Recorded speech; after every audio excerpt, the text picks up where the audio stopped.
Hello, caretakers of chaos. It's Professor Gina at Trauma Drama University here for a Tuesday trauma talk. Today, I'm recommending a fantastic book for all of you struggling with trauma behaviors of any type, but especially the more severe ones. The book is called The Boy Who Was Raised by a Dog and was written by one of my idols in the trauma world, Dr. Bruce Perry. I was first turned on to this book by one of Maddox's therapists who asked me to read it to better understand his trauma and the causes for some of the behaviors, and I was blown away. Since my original reading, Dr. Perry's updated the book to include new learnings and updates on some of the patients mentioned in the book. This makes it better, but Dr. Perry obviously wasn't aware of my rule to keep all books under 350 pages for those of us with short attention spans. It's okay. I was able to power through the additional pages and gain even more knowledge in the process. I see this book as sort of Dr. Perry's journal of his career.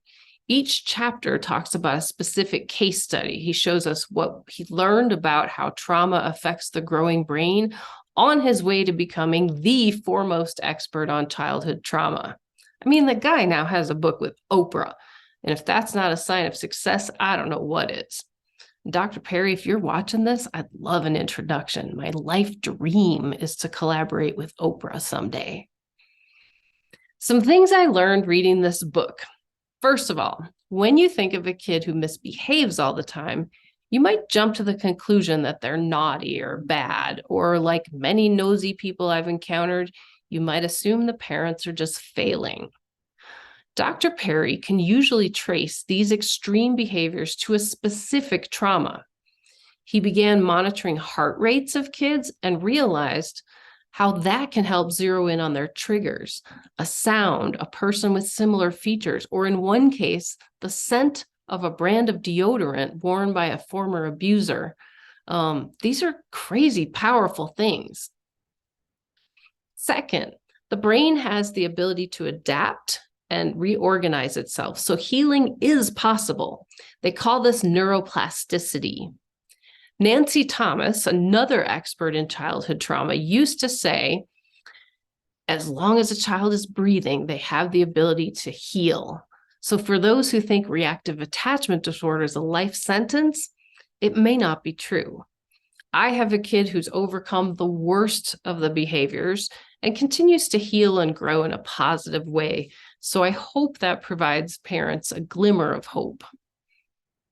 Third, we often think that kids are too young to remember any traumatic incidents that may have happened to them.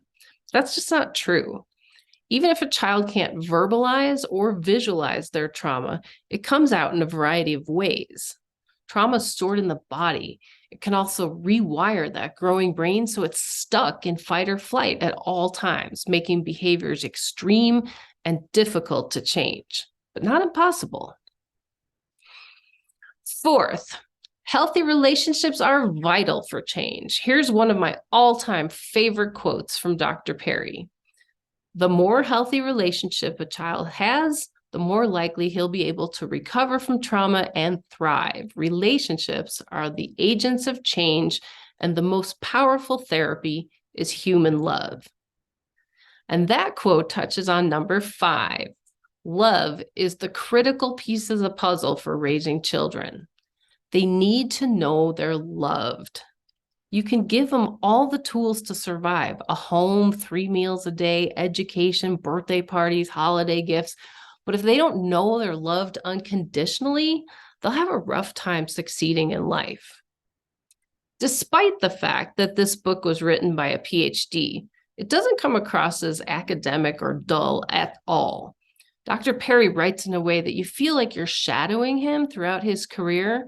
Some of the stories are understandably hard to read. For example, the title chapter, The Boy Who Was Raised by a Dog, is truly that.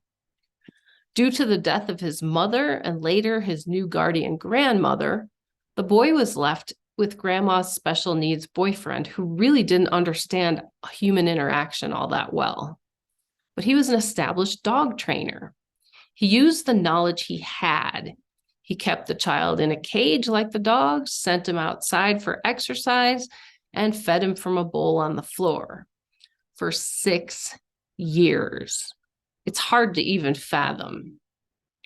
Go check out this book if you haven't already. You'll learn so much about child development and how to help kids with trauma, and you'll be able to understand your own child's behaviors so much better. We've had a book discussion on Dr. Perry's newest book, What Happened to You, that you can check out on our online campus, but I'll do a video for that one eventually as well. Check out all our videos on the TDU YouTube channel and listen to our Erase the Chaos podcast. Sign up for free on our website at www.traumadramauniversity.com to find other online courses and resources to help you in your extreme parenting journey. We're also here for support. Don't forget, we're the parents crawling through hell to help our kids heal. So don't forget what a badass you are.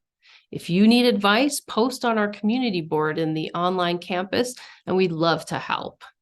Hope to see you next time. Bye-bye.